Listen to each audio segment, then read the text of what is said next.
She's faith-filled, purpose-driven, kingdom-minded, got a vision. She's making moves, building wealth, and using tech with precision. Proverbs 31, give her the fruit of her hands. She's a boss, she's a queen, she's got purpose in her plans.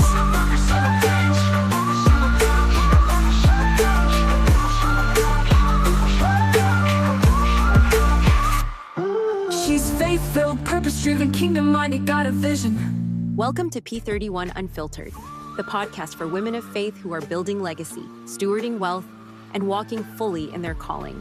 Get ready for real conversations, real strategy, and real faith. Here's your host, Dr. Tisha D. Colston.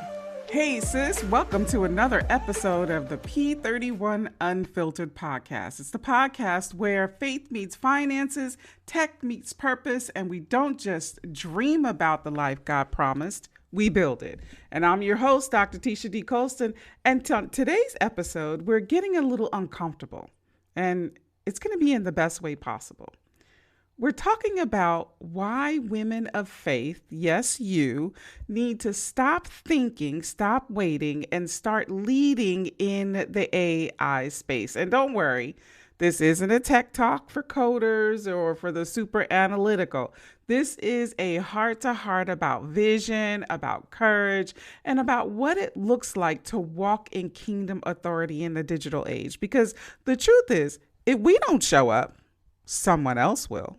So I'm going to be sharing a special invitation also to join me at the AI Insight Summits this week, where I'll be speaking. It's free, it's virtual, and it's powerful. So stick around for that. Let's start here.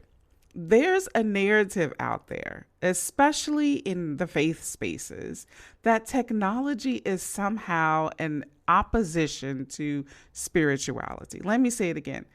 There's a misconception that technology is somehow in opposition to spirituality. That AI, automation, and digital tools are part of a worldly system that we should be cautious of, or even worse, avoid it altogether. But sis, let me tell you this truth. Faith and innovation were never meant to be at odds. In fact, I believe that they are divine partners. God is the original creator. He is the ultimate innovator. He didn't just speak the world into existence. He designed it with structure, intelligence, and systems. So why wouldn't his daughters be allowed to do the same, using the tools that we have available to us right now? AI is just that. It's a tool. It's like a hammer in the hand of a builder. It can build homes or break windows. It all depends on the heart and the wisdom of the one wielding it. In Exodus 31, God appointed Bezalel,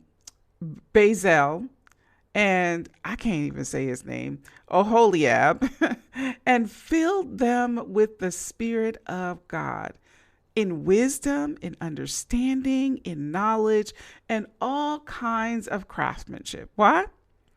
To create, to build, to design the tabernacle. That was tech, and that was innovation powered by the Holy Spirit. That tells me that God anoints builders. He equips the creatives. He empowers the visionaries. He partners with those who say yes to building something bigger than themselves. So when we talk about AI, it's not a matter of if you're technical enough. It's a matter of whether you're obedient enough to show up where God is calling you to lead. So let me say this.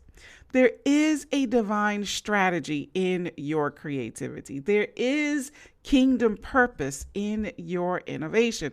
You don't need to be a developer. You need to be a daughter with discernment, a woman with a willingness to walk by faith and build anyway. So let's shift the conversation.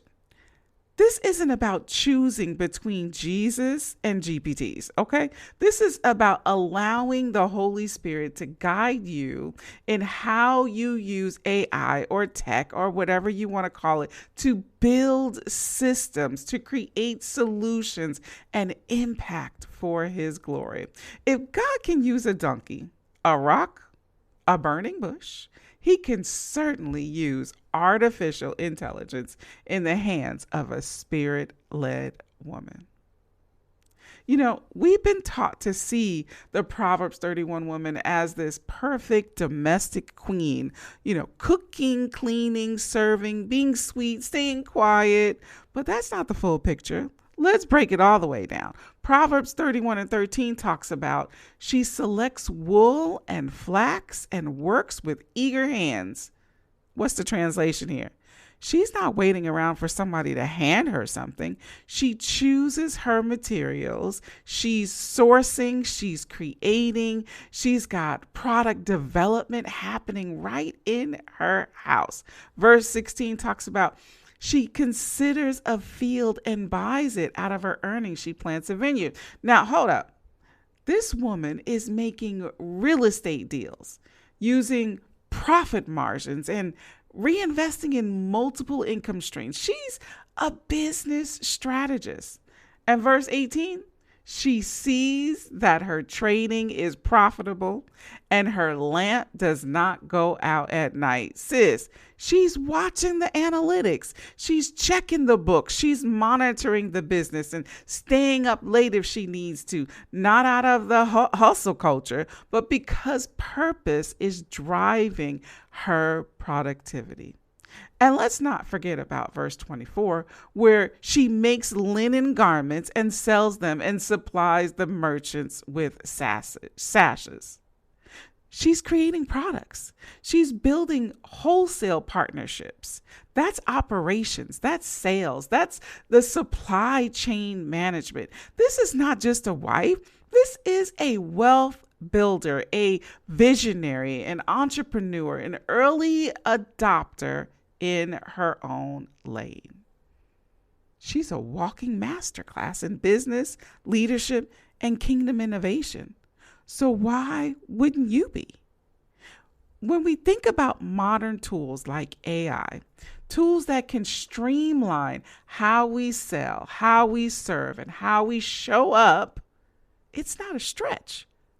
It's a continuation of her legacy. The Proverbs 31 woman wasn't afraid of innovation. She wasn't stuck in one lane. She was adaptable, strategic, and resourceful. And here's the part most people miss. She did it all while keeping her household, honoring God, and uplifting others. She used her hands and her mind, and she stayed in alignment with her assignment. So when I see you building AI apps and creating faceless content and launching businesses with digital twins or automations, I don't see a woman doing too much. I see a woman who finally understands you are her. Not because you're trying to do it all, but because you're walking in your God-given ability to build something bold. Showing up just to check a box, that's not the it anymore. This season, we're not logging in, posting, preaching, or building just to say we did something. We're showing up in power, period. Let me be clear with this. You can't afford to show up watered down anymore. God has assigned, let me say it this way. God has assigned you rooms, roles, and regions. And guess what? God is backing you, but God won't force you. You have to choose to show up with boldness. You have to choose to show up with clarity. You have to choose divine strategy. And the Proverbs 31 woman didn't shrink to make others comfortable. She didn't play small so no one felt threatened. She didn't edit her brilliance to make people like her. No, she showed up with excellence and authority. She managed her household and her business. She wasn't loud, but she was legendary. So the question is, when you step into your space, whether it's online, in a meeting, on a stage, in the DMs, are you stepping in as the version of you that God called? Or are you showing up as the version the world trained you to be? Should I say that again for the people who had their volume turned down? Listen, sis, turn the volume up. Are you stepping in as the version of you God called? Or are you showing up as the version the world trained you to be? Because there's a difference. And here's the thing.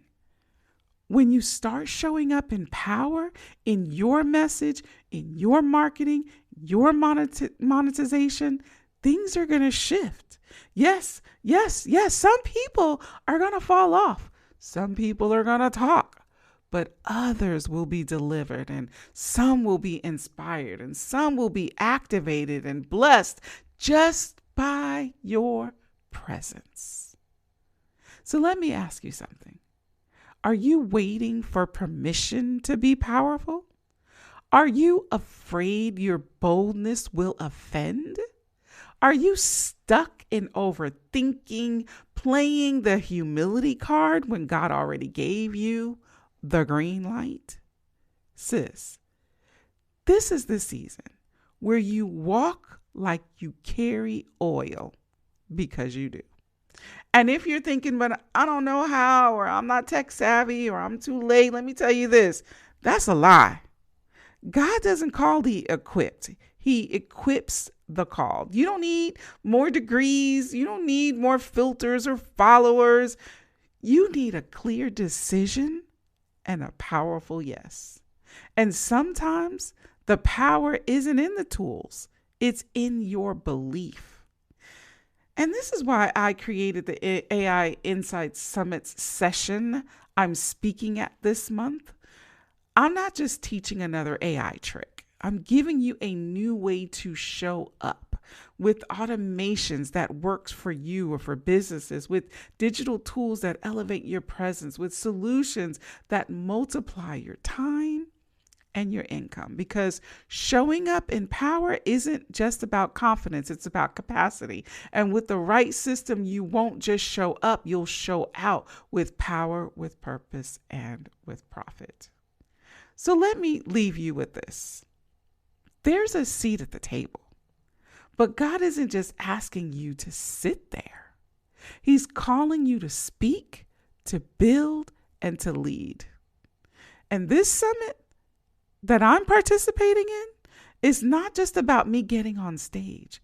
It's about you showing up for your next level. So I want you to hear this. AI isn't just a trend. It's a tool. And we need kingdom women who will use it well. So I want to invite you to join me at the AI Insight Summit. Mark your calendars. It's going to be January 29th through the 31st. It is free. Just go to aisummit.shethinksai.com and register.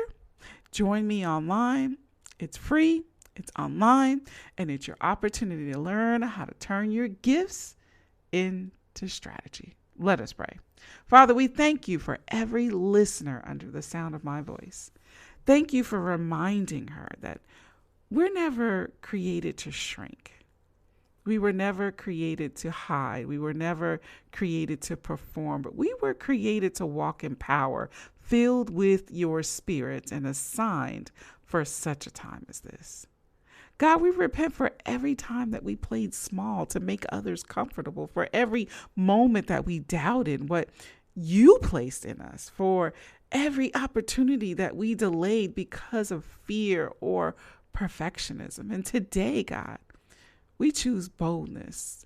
We choose confidence. We choose alignment with you. Awaken every dormant gift. Stir up every silenced voice. Ignite fresh fire in the hearts of those listening. Let her know she's not too late. She's not too broken. She's not too much. She's exactly who you called her to be for this moment. Remind her that when she shows up, you show up with her. And when she speaks, mountains move. And when she creates, chains break. Let her not just post, but prophesy. Let her not just plan, but build. Let her not just survive, but lead. I pray that she shows up with wisdom, with clarity, and with the anointing that leaves no room for confusion about who she is and whose she is. And we declare that this is our season to move in strategy, to speak with authority, and to walk in supernatural power. In the mighty name of Jesus, we pray. Amen. All right, sister friends, that's a wrap for this episode of the P31 Unfiltered podcast. If today blessed you, inspired you, or gave you that push you didn't know you needed, don't keep it to yourself. Subscribe, leave a review, and send this episode to a sister who's sleeping on her gifts, and be back with us next Tuesday because we've got more truth, more tech, and more tools coming your way. Until we meet again, hey, you be blessed, be fruitful, and multiply. She's faith-filled, purpose-driven, kingdom-minded, got a vision. She's making moves, building wealth, and using tech with precision. Proverbs 31, give her the fruit of her hands. She's a boss, she's a queen, she's got purpose in her plans.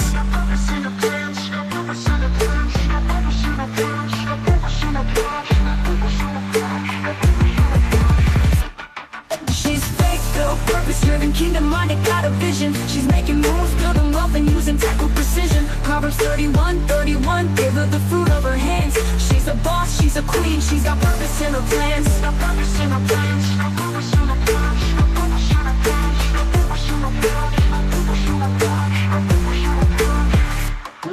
She's faith-filled, purpose-driven, kingdom-minded, got a vision. She's making moves, building wealth, and using tech with precision. Proverbs 31, give her the fruit of her hands. She's a boss, she's a queen, she's got purpose in her plans.